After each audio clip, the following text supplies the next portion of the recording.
तू एक काम कर, जल्दी जा, जल्दी से अपना बैग रेडी करके आ। नगमा इतनी देर लगा दी तुम लोगों ने। अरे क्या करेंगे, टेलर ने कपड़े ही नहीं सिले थे, बैठ के सिलाना पड़ा, वरना आयशा क्या पहनती। बहुत लेट हो गया। नगमा, ये फातिमा को सलामी पर दे देना।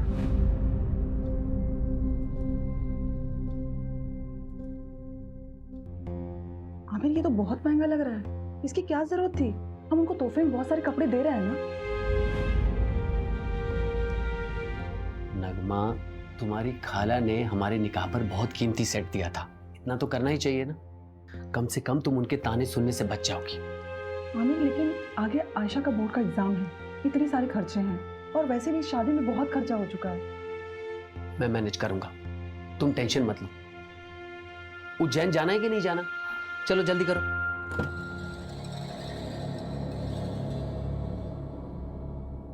आयशा, अपना लोकेशन ऑन कर लेना और वहां पहुंचकर मुझे फोन करना। अरे आप क्यों चिंता करें, हम फोन करेंगे अब आपको। चलो अब वो टेंशन मत लीजिए, हम लोग अच्छे से पहुंच जाएंगे। ठीक है। हाँ।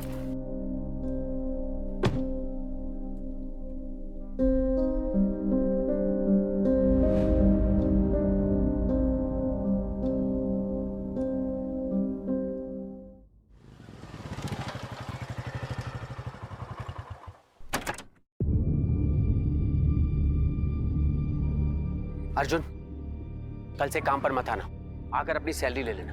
क्या हुआ आमिर भाई, सब ठीक तो है? एक हफ्ते में दूसरी बार कंप्लेंट आई है तुम्हारी। वो तो तुम्हारी बीवी पेट से है, इसलिए मैंने पिछली बार माफ करवा दिया था, पर अब मैं कुछ नहीं कर सकता। कोई दूसरा काम ढूंढ लो। आमिर भाई, क्या है ना कि नई जगह जाऊंगा, नया जॉब ढूंढूंगा, नए दोस्त यार मिलेंगे। अब दोस्ती यार में थोड़ा पीना पाना तो हो गई, उस नशे के चक्कर में कभी आपके घर की असलियत निकल गई तो ना। अरे नहीं नहीं नहीं, नहीं निकलेगी नहीं, बोलूँगा नहीं। इन क्या है, नशे में ज़बान पे काबू थोड़ी रहता। कुत्ते, कमीने, मैंने तेरे साथ इतना कुछ किया और तू मुझे ही धमकी दे रहा है। अब देखता हूँ कैसे ऑफिस में आता है तू, और कैसे अपने बचे हुए 20 दिन की पगार लेता है।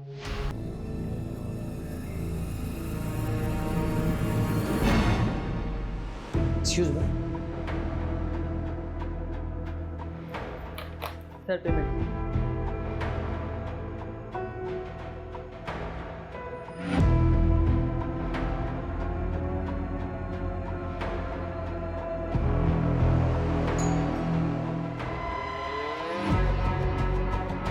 कैसी हो रोशनी?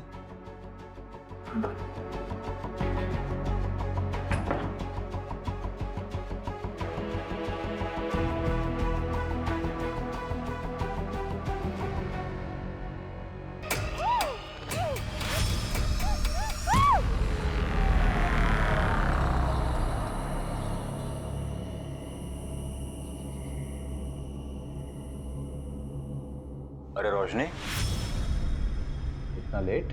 हाँ, वो आज ना ऑफिस में बहुत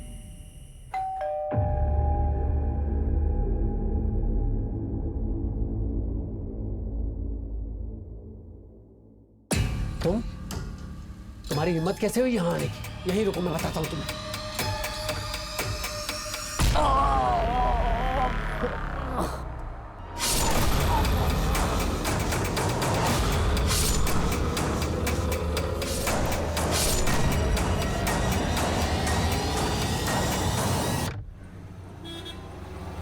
सर, आज सुबह ही बीवी नगमा और बेटी आयशा उज्जैन से लौटे हैं।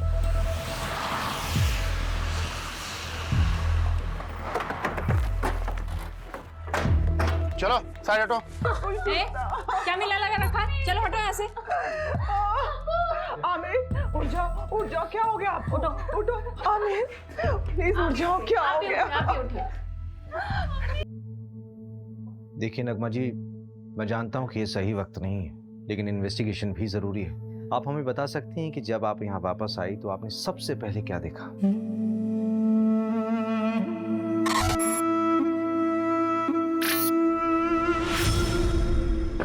आमिर आमिर आमिर आमिर, उठो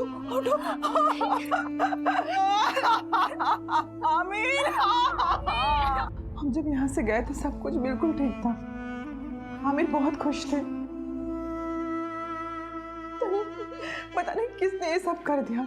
सर, हमारे आने के पहले कुछ मोहल्ले वालों ने यहाँ भीड़ लगा रखी थी, पूरा क्राइम सीन कंटामिनेट कर दिया ऐसा। आई डाउट कि फॉरेंसिक वालों के यहाँ ज़्यादा कुछ मिलेगा। ठीक है, जो कुछ भी पॉसिबल हो उनको बोलो कि एविडेंस कलेक्ट करें। Okay sir.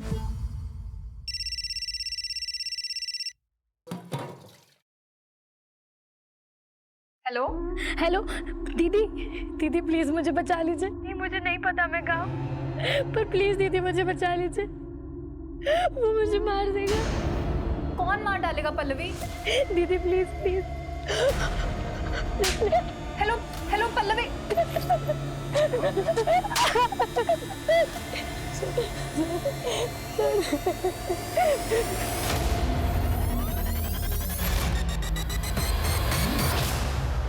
नहीं सर, हमें किसी पर कोई शक नहीं है। अच्छा, आप लोगों के उज्जैन जाने से पहले आमिर का किसी से लड़ाई झगड़ा हुआ था या फिर आपकी फैमिली में कोई इशू? आमिर बहुत अच्छे इंसान थे, उनकी किसी से कोई दुश्मनी नहीं थी। पानी लीजिए। घर से कोई सामान गायब हुआ था? हाँ, मेरा लैपटॉप गायब था और अब्बू का फ़ोन। ठीक है, डिटेल्स दे दीजिए। अगर इसके अलावा कुछ भी याद आए तो हमें बताइएगा ज़रूर। अभी जा सकते हैं आप।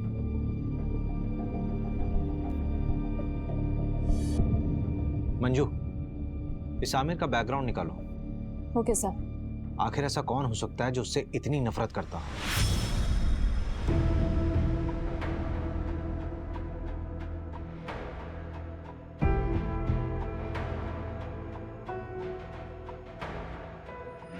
मैंने ऑफिस में ड्रग्स के पैकेट्स देखे।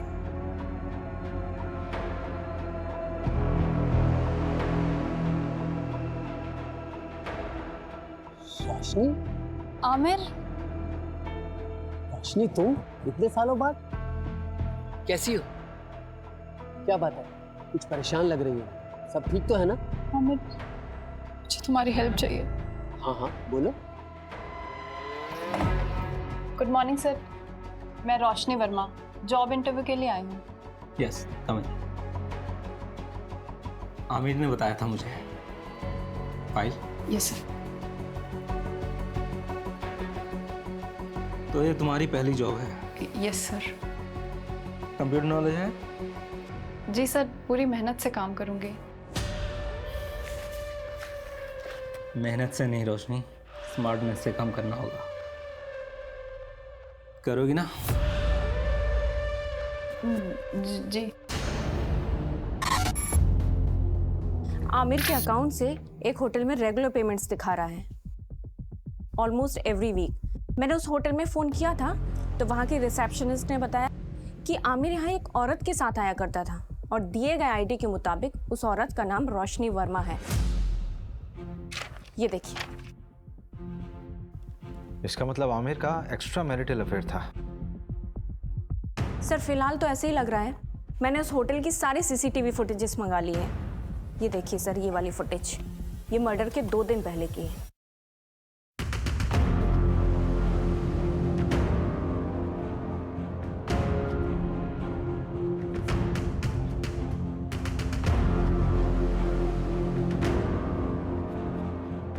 ये आदमी उसका पीछा कर रहा है। सर इस आदमी की बॉडी लैंग्वेज बहुत डाउटफुल है। ऐसा लग रहा है जैसे ये इन पर नजर रखे हुए है।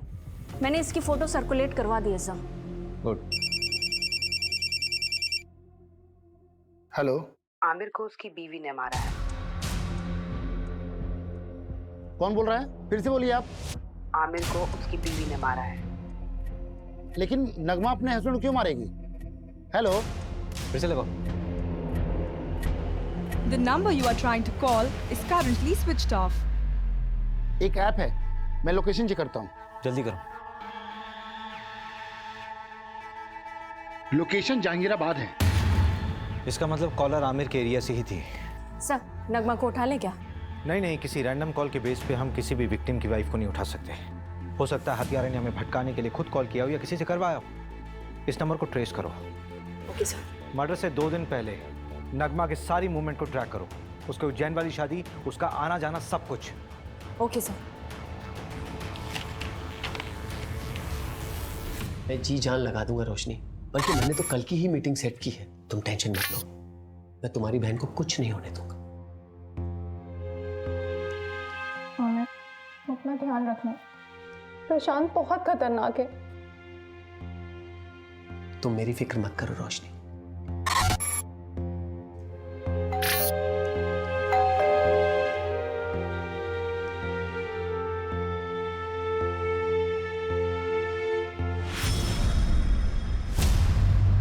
हमारा कोई अफेयर नहीं था। मैं और आमिर तो एक कॉलोनी में रहते थे और बचपन से ही एक दूसरे को जानते हैं। और वापस अभी 4-5 महीने पहले ही मेरी उससे मुलाकात हुई थी। ये चोट कैसे लगी? क्या हुआ है? कुछ नहीं मैम, वो किचन में काम करते टाइम लग गया। तुमने कहा कि आमिर सिर्फ तुम्हारा दोस्त था, बचपन का दोस्त, तो फिर होटल में क्यों मिलते थे? क्या हुआ रोशनी? ये पुलिस क्यों आई है? तो आमिर का मर्डर हुआ है, उसी सिलसिले में पूछताछ करने के लिए आए हैं। कौन आमिर? वो मेरी कंपनी में सिक्योरिटी एजेंसी का सुपरवाइजर था। हाँ तो ये तुमसे पूछताछ क्यों कर रहे हैं? देखिए ये वहां ना 9 से 6 जॉब करने जाती है, रिश्तेदारी निभाने नहीं। तुम कभी मिले हो आमिर से? अरे मैं क्यों मिलूंगा? आप लोग बात किसके बारे में कर रहे हैं मैं तो ये तक नहीं जानता। अच्छा, ये देखो, कुछ याद आया?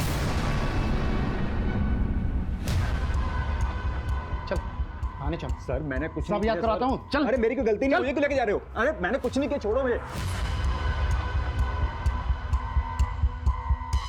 सर मैंने आमिर का मर्डर नहीं किया है। अगर तूने आमिर का मर्डर नहीं किया तो तूने झूठ क्यों बोला कि तू आमिर को नहीं जानता? तो क्या सच बोलता कि आमिर मेरी बीवी के साथ होटल में जाता है? क्या करते आप लोग? सहानुभूति देकर छोड़ देते? नहीं ना। वैसे आमिर का मर्डर हुआ कभी है? 23 तारीख को। 23 तारीख को तो मैं यहाँ था ही नहीं, मैं तो इंदौर में था अपने दोस्त के यहाँ। चल नंबर बता तेरे दोस्त का। लिख लीजिए नंबर, लेकिन फोन नहीं लगेगा उसका। क्यों? क्योंकि वो दुबई चला गया है।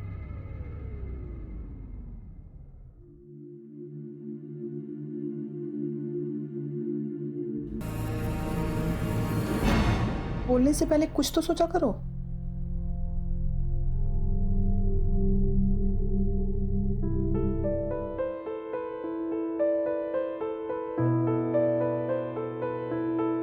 हैप्पी बर्थडे नगमा। अभी तक नाराज हो नगमा? प्लीज मुझे माफ कर दो। और वो जो टेलर मास्टर के सामने आपने किया, वो क्या सोच रहे होंगे वो? अच्छा तो माफी से काम नहीं चलेगा, तो मुर्गा बन जाता हूं मैं। अच्छा बस, अब ज्यादा नौटंकी करने की जरूरत नहीं, चलो उठो। Happy birthday to you, happy birthday to you. Aamir को करीब रात 11 से 1 के बीच मारा गया था। नगमा और उसकी बेटी आयशा कितने बजे घर वापस लौटे? अगली सुबह 8-8:15 बजे। जिस कैब से वो लौटे थे वो ट्रैक किया? नहीं, ऑनलाइन बुक कैब होती तो इजीली ट्रैक हो जाता। वैसे उज्जैन के सारे ड्राइवर से बात हो रही है। सर, उज्जैन से एक और बात पता चली है। नगमा का शादी से पहले किसी फरहान नाम के लड़के से अफेयर था। तो शादी से पहले था ना? नहीं सर, अभी भी है। नगमा जिस शादी के लिए उज्जैन गई थी ना, वहां से 2-3 घंटों के लिए गायब थी, उसी फरहान से मिलने के लिए। फरहान? नगमा 2.5 लाख है, बाकी अगर और जरूरत पड़े तो बता देना। Thank you Farhan. लेकिन नगमा हम कब तक ऐसे छुप छुप के मिलते रहेंगे? थोड़ा वक्त दो मुझे फरहान। वैसे भी आयशा की जिम्मेदारी है मुझ पर। एक बार मैं आयशा का सब कुछ ठीक कर लूँ, फिर देखेंगे। और वैसे भी मैं किसी को दुखी नहीं करना चाहती।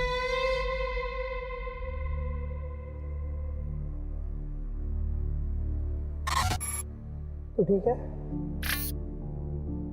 बैठ।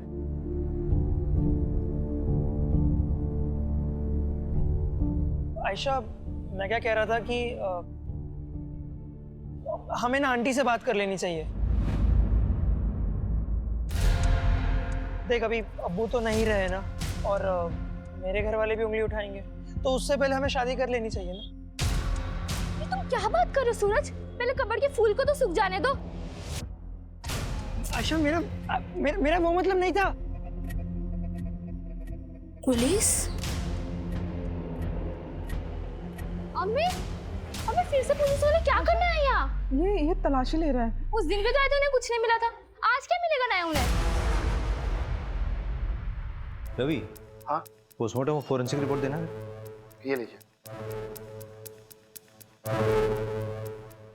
सबसे पहले आमिर के सर पर वार किया गया किसी हैवी ऑब्जेक्ट से। उसके बाद 12 बार चाकू से स्टैब किया गया उसे।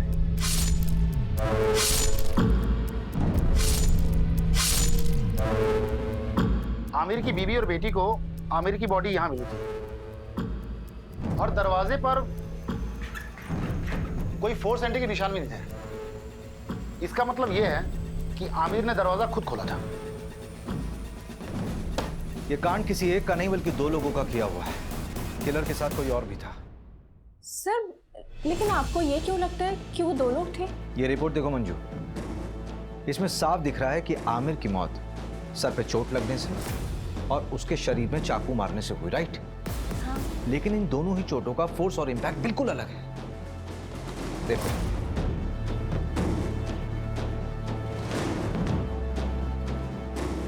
एक काम करो, इस घर की एक बार फिर से अच्छे से तलाशी लो। ठीक है। Okay sir.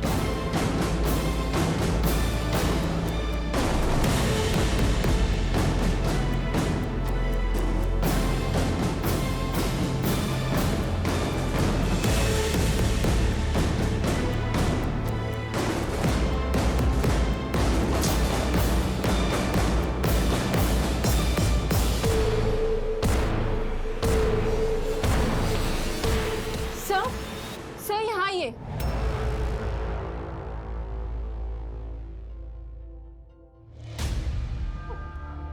सर मुझे नहीं पता, ये मेरा नहीं है।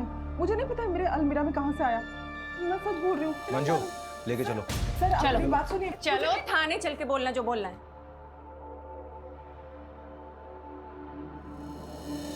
अरे मैंने कुछ नहीं किया, आप मेरी बात तो सुनो। मैंने कोई खून नहीं किया। आयशा, नहीं मार सकती है। हम तो शादी में उज्जैन गए थे, हम भी नहीं कर सकती हैं। आयशा, उन्होंने कुछ नहीं किया। मैडम मैंने कुछ नहीं किया। मेरी बच्ची अकेली है।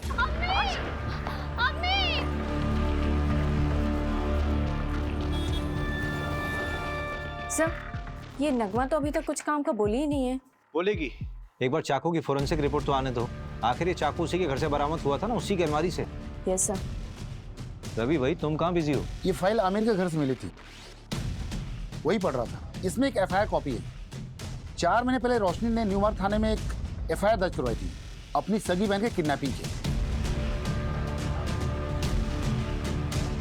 किडनैपिंग? स्ट्रेंज। इसका मतलब है रोशनी 2 विक्टिम से जुड़ी हुई। एक तो उसकी खुद की बहन जो 4 महीने से लापता है, और एक दूसरा आमिर। लेकिन सबसे बड़ा सवाल ये उठ रहा है रवि कि ये फाइल आमिर के पास क्या कर रही थी? अजीब तो है। ये देखिए, इस फाइल में ना कई सारे एड्रेसेस हैं और ये फोटो देखिए आप।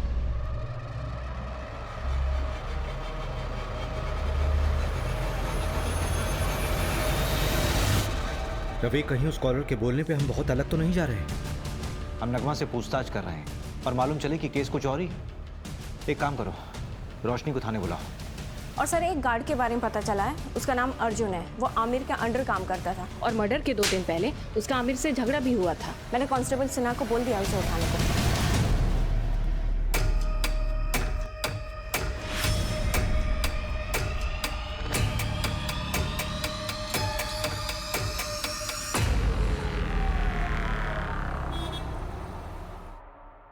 सर मैं सच कह रहा हूँ, मैंने कुछ नहीं किया। मैंने किसी को नहीं मारा है।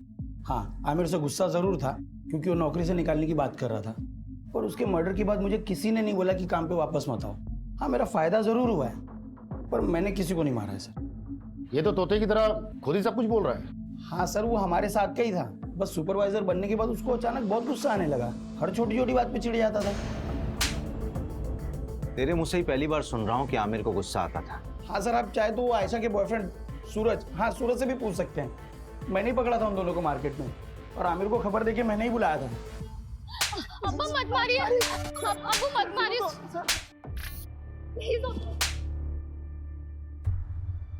क्या नाम बताया तेरा? सूरज चौहान। गैर मजहबी लड़के के साथ घूमती है? ये आजादी दी थी मैंने तुझे। मेरे नीचे काम करने वाला अर्जुन ये मुझे फोन करके बताता है कि अपनी बेटी को संभाल लो। क्या इज्जत रह गई? सर हम शादी करना चाहते हैं सर। सर मैं प्यार करता हूँ इसमें सर। आज के बाद इसके साथ नजर आया ना तो जान से मार दूंगा तुझे। सर प्लीज भाग यहाँ से। पल्लवी के लिए मैं कहाँ नहीं भागी सर, पर किसी ने मेरी मदद नहीं की। सिर्फ आमिर मेरी मदद कर रहा था। पल्लवी की कोई दोस्त थी जहां वो गई थी, उसका नाम या पता मालूम चल सकता है? पता नहीं, उस दिन पल्लवी ने मेरे किसी मैसेज का रिप्लाई नहीं किया। मुझे लगा शायद गुस्सा है इसलिए नहीं किया। फिर अचानक एक दिन कॉल आई और तब मुझे पता चला कि वो किडनैप हुई है। पर प्लीज दीदी मुझे बचा लीजिए, वो मुझे मार देगा। मुझे पता है सर, ये सब उस प्रशांत का किया धरा है। मेहनत से नहीं रोशनी, स्मार्टनेस से काम करना होगा। नाम के लिए तो उसकी एक कुरियर एजेंसी है, लेकिन असली पैसा ड्रग्स बेच के कमाता है। कुरियर बॉक्सेस में ड्रग्स डाला जाता है और लोगों को कुरियर की तरह डिलीवर किया जाता है। और क्योंकि ये सब लोकल डिलीवरी होती है इसलिए कभी चेकिंग में भी नहीं आता। पल्लवी ने ड्रग्स देख लिया था। उस रात हमारा झगड़ा हुआ था और वो घर छोड़ के चली गई थी और शायद उसी रात उसका किडनैप हुआ था। सब मेरी गलती है सर, मुझे उसे अकेले जाने ही नहीं देना चाहिए था। मेरी मदद तो पुलिस ने भी नहीं की। प्रशांत का नाम तक नहीं लिखा है एफआईआर में। उल्टा मुझसे कहने लगे कि तुम्हारी बहन किसी के साथ भाग गई होगी। हम ढूंढेंगे उसे, इट्स अ प्रॉमिस।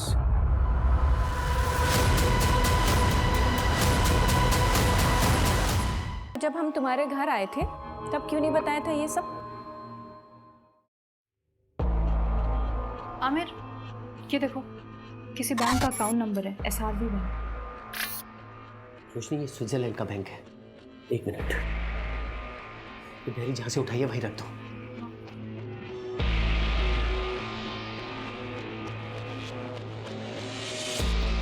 रोशनी इधर आओ। ये प्रशांत की प्रॉपर्टीज के पेपर है, उसके नाम कई प्रॉपर्टीज है। आमिर, शायद यहीं कहीं रखा हो उसने पल्लवी को। चलो हम अभी चेक करके आते हैं सारे एड्रेस। नहीं रोशनी, अभी बहुत लेट हो चुका है, तुम घर जाओ। लेकिन मेरी पल्लवी। हड़बड़ी का काम नहीं है, बहुत रिस्की है। हम लोग कल मिलेंगे। चलो इसको वापस बताओ।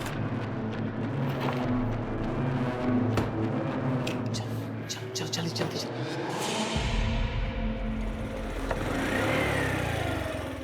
रोशनी, मैंने 3 प्रॉपर्टीज देखी हैं जो काफी टाइम से खाली पड़ी है। उनमें से एक ही है। चलो पहले ये चेक कर लेते हैं।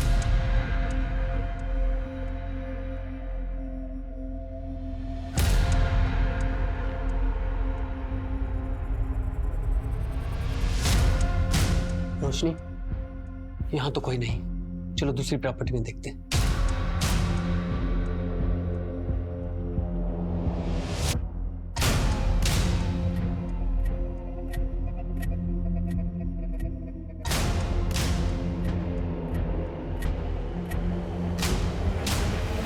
रोशनी, ये जगह सेफ नहीं है। बाकी के एड्रेस मैं कल खुद आके चेक करूंगा, तुम मत आना। अब चलो।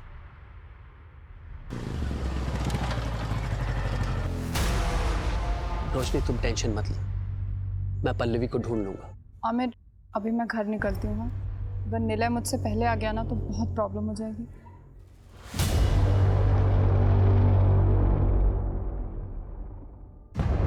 उसके 3 दिन बाद आमिर का मर्डर हो गया। मैं बहुत डर गई थी। शायद प्रशांत को सब पता चल गया था और पल्लवी तो अभी भी उसके कब्जे में है। आमिर को भी उसने मरवा दिया। सब मेरी वजह से हुआ है। वो प्रशांत कुछ भी कर सकता है। पता नहीं अब पल्लवी मुझे कभी मिलेगी भी या नहीं। आमिर के अलावा तो किसी को नहीं पड़ी थी उसे ढूंढने की। हम ढूंढेंगे उसे, इट्स अ प्रॉमिस। आप चिंता मत कीजिए, आप जाइए, पल्लवी को ढूंढना हमारी जिम्मेदारी है।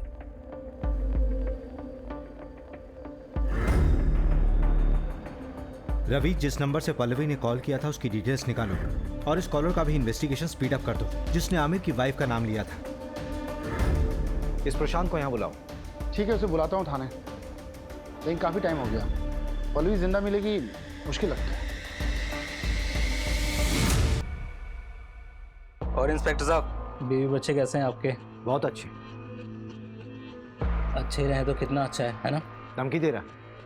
अरे नहीं इंस्पेक्टर साहब, ऐसा आप कैसे कर सकता हूँ? आप बताइए क्या सेवा कर सकता हूँ आपकी? आमिर को जानता है? हाँ, हमारे यहाँ की सिक्योरिटी का सुपरवाइजर था, लेकिन सुना है बहुत बुरी तरह से मर्डर हुआ है उसका। किसने किया है? पल्लवी को जानता है? जी हाँ, हमारे यहाँ काम करती थी डेटा एंट्री ऑपरेटर का। फिर अचानक उसने जॉब छोड़ दी। उसने मारा आमिर को। ज़्यादा स्मार्ट बनने की ज़रूरत नहीं है, सीधे सीधे बता कि तुझे कब पता चला कि आमिर तुझे इन्वेस्टिगेट कर रहा था। आमिर के लिए मैं भगवान था, वो मुझे इन्वेस्टिगेट क्यों करेगा? ऐसा कौन सा भगवान वाला काम किया आपने? उसकी बेटी का अबॉर्शन करवाना था, उसके लिए पैसे और सीक्रेट डॉक्टर का नंबर मैंने ही दिया था। डॉक्टर का कॉन्टैक्ट नंबर? हाँ बिल्कुल, आप भी जाइए, आपकी भी प्रॉब्लम है ना, वो भी सॉल्व कर देगा वो। ज्यादा बकवास नहीं। हाँ, लेडीज हैं आप, पर हम लेडीज की इज्जत करते हैं, इसीलिए एक गुस्ताखी माफ कर देते हैं, वरना क्या? और क्या करेगा? मंजू मंजू मंजू,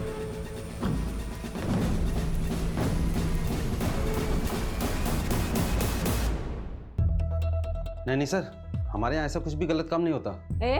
एक तो बिना पुलिस को इन्फॉर्म किए एक नाबालिग लड़की का अबॉर्शन करा दिया, ऊपर से झूठ बोल रहे हो। अभी तो सिर्फ तुम्हारा लाइसेंस रद्द करूंगी, अगर और झूठ बोला ना तो सीधा जेल में डाल दूंगी। नहीं मैडम, ऐसा मत करना, मैं आपको सच्चाई बताता हूँ। आमिर 4 हफ्ते पहले ही आया था अपनी बेटी को लेके अबॉर्शन के लिए।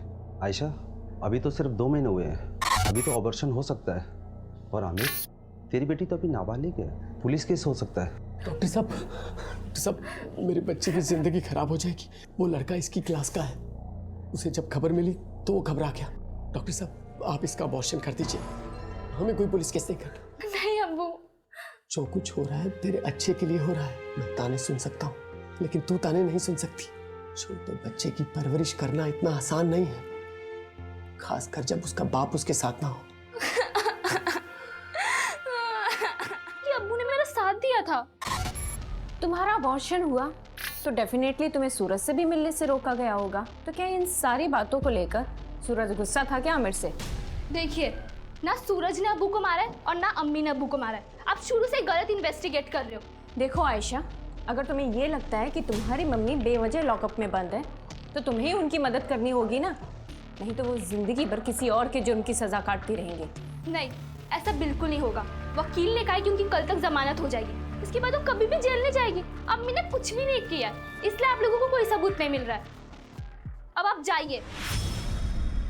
न्यू मार्ग थाने बात हुई, लोकल पुलिस ने पल्लवी केस में प्रशांत से पूछताछ की थी, लेकिन उन्हें भी प्रशांत के खिलाफ कुछ भी नहीं मिला। हो सकता है पल्लवी अपनी मर्जी से कहीं गई होगी। जिस नंबर से पल्लवी ने कॉल किया था वो नंबर भी ट्रेस नहीं हो रहा है, फेक आईडी पे लिया गया था और स्विच ऑफ हो गया। पर सर, पल्लवी को गायब करने का मोटिव तो बनता है प्रशांत के पास। नगमा का एक्स गर्लफ्रेंड फरहान का भी कुछ पता नहीं। हाँ, एक बात पता चली है, उसने नगमा को 2.5 लाख रुपए उधार दिए थे। 2.5 लाख है, बाकी अगर और जरूरत पड़े तो बता देना। अब इतने पैसों की उसे क्या जरूरत पड़ी, ये तो नगमा ही बता सकती है। ऊपर से मिस्ट्री कॉलर का अभी तक नहीं पता लगा जिसने नगमा का नाम लिया था। टेक्निकल टीम ने बताया कि यूज किया हुआ सिम और फोन दोनों ही फर्जी तरीके से खरीदे गए थे। हो सकता है बाद में डिस्ट्रॉय कर दिए होंगे, क्योंकि दोबारा उनसे कॉल नहीं हुआ है। इसका मतलब we are back to the square one here. हमारे पास सिर्फ ये सीसीटीवी फुटेज है जो पल्लवी की किडनैपिंग साइट से हमें कैमरे के थ्रू मिली। देखते हैं क्या होगा इसमें।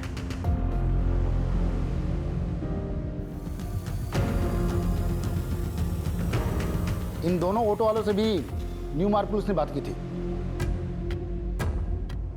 पल्लवी ने यहीं पे उन 2 ऑटो वालों से बात की थी। इसी कैमरे का फुटेज देखा था ना हमने। हाँ, फुटेज के मुताबिक पल्लवी ने यहां से राइट लिया हो, लेकिन आगे तो कॉलोनी का एंड हो रहा है, आगे का पूरा रास्ता सुनसान है। पल्लवी यहां से कहां गई होगी? यहाँ से सीधे कुछ दूरी पर एक बंद बड़ी फैक्ट्री है जो अब खंडर बन चुकी है, वहां चलकर देखें क्या? चल।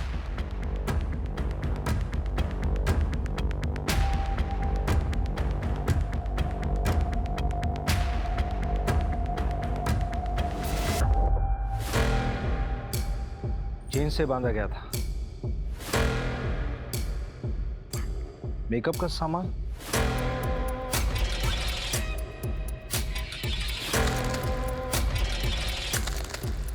ये न्यूज़पेपर 3 हफ्ता पुराना है, इसका मतलब कम से कम 3 हफ्ता पहले कोई यहाँ होगा।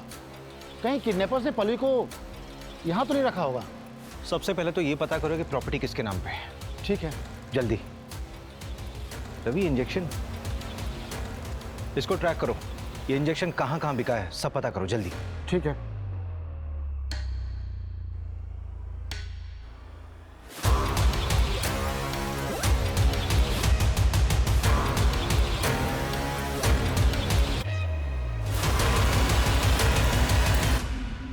सर इनकी बेल हो गई।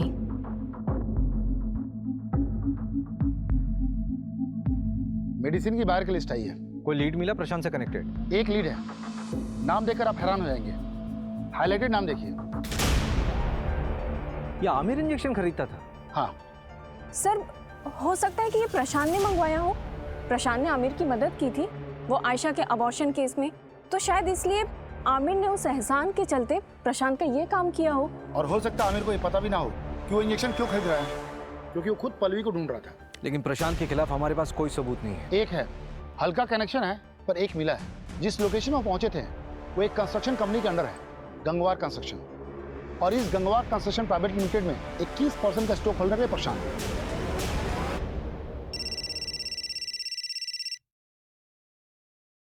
हेलो, गाड़ी में बैठो।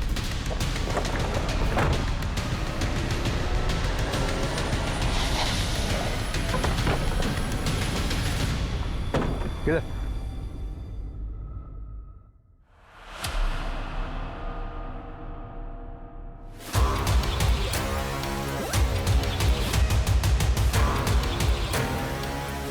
जिस चीज का डर था वही हुआ।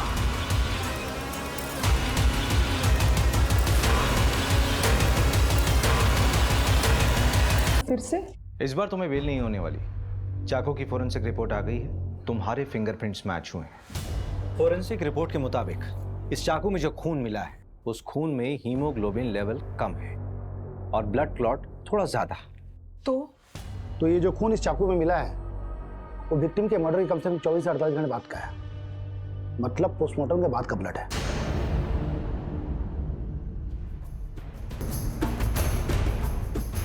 आमिर को उसकी बीवी ने मारा है।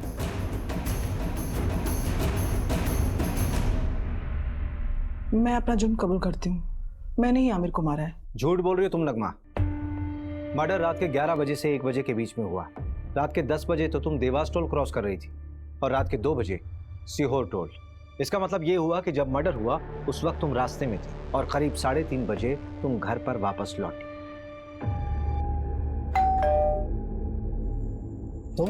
तुम्हारी हिम्मत कैसे हुई यहाँ आने की? रुको मैं तुम्हें अभी देखता हूँ।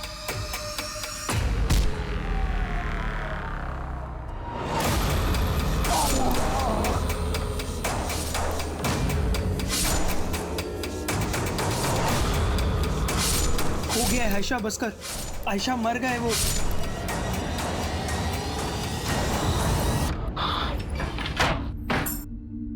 आमिर, आमिर, आमिर, आयशा, आयशा, ये क्या कर दिया तूने?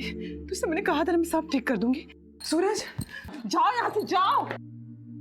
आयशा, तू चल, चल मेरे साथ चल। अब जो मैं कहूंगी तो वही करेंगे, चल। आयशा बोलो, क्यों किया ये सब? देखो मैं जानता हूँ तुम दूसरी कैब करके पहले ही भोपाल पहुंच गई थी और तुम्हारी माँ नगमा बाद में अकेली आई थी। देवास टोल नाके के सीसीटीवी फुटेज में तुम्हारी माँ कैब में अकेली दिखाई दे रही है। इसके आगे जाकर हमने इन्वेस्टिगेट किया तो पता चला कि मर्डर के समय तुम्हारी माँ घर पर थी ही नहीं। सबूत हैं हमारे पास। सर, सर प्लीज मैं आपके आगे हाथ जोड़ती हूँ, इसको छोड़ दीजिए। इसकी सजा मुझे दे दीजिए। ये अभी बहुत छोटी है, इसकी पूरी जिंदगी बर्बाद हो जाएगी। आयशा मैं तुमसे पूछ रहा हूँ, बोलो क्यों किया तुमने ऐसा? नगमा तो तुम दोनों को भगाने वाली थी, फिर क्यों? बोलो आयशा। क्योंकि मैं नहीं भाग पा रही थी। कैसे चली जाती मैं? कैसे भूल गई है सब कुछ? 2 महीने में तेरा निकाह करवाऊंगा। अबू सूरज बहुत अच्छा लड़का, प्लीज हमें अलग मत कीजिए। सिर्फ सूरज से शादी करूंगी। क्या बोली तू? क्या किया तूने उसके साथ जो किसी और से निकाह नहीं करेगी? सोई थी क्या उसके साथ? आप क्या कह रहे हैं? इस उम्र में भी खुद पे काबू नहीं है तुझे? हाँ?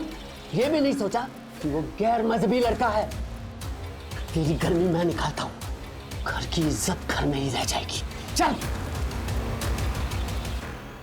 वो मेरा रेप करता था, मेरा खुद का बाप। जो अबॉर्शन करवाया था वो सूरज का बच्चा नहीं वो कमीना आमिर का था। तुम्हारी अम्मी ने पैसों का इंतजाम किया था तो फिर क्यों नहीं चली गई? नहीं जाना था मुझे, नहीं भागना था। जब तक मैं उस कमीने को सजा नहीं दिला देती मैं नहीं भूल पाती है सब कुछ। लेकिन अब मैं भूल सकती हूँ, चैन से जी सकती हूँ, सूरज के साथ या फिर इस जेल में, पर जी सकती हूँ। पल्लवी का किडनैप भी आमिर ने किया होगा, उसी ने उसका रेप और मर्डर किया होगा।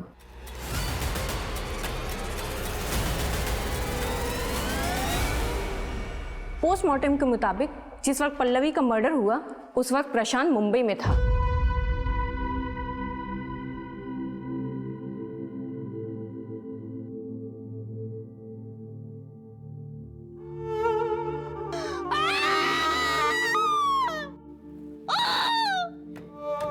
जिस तरह से इस केस में आरोपी खुद इस केस का सबसे बड़ा पीड़ित साबित हुआ है और पीड़ित इस समाज का सबसे बड़ा दरिंदा।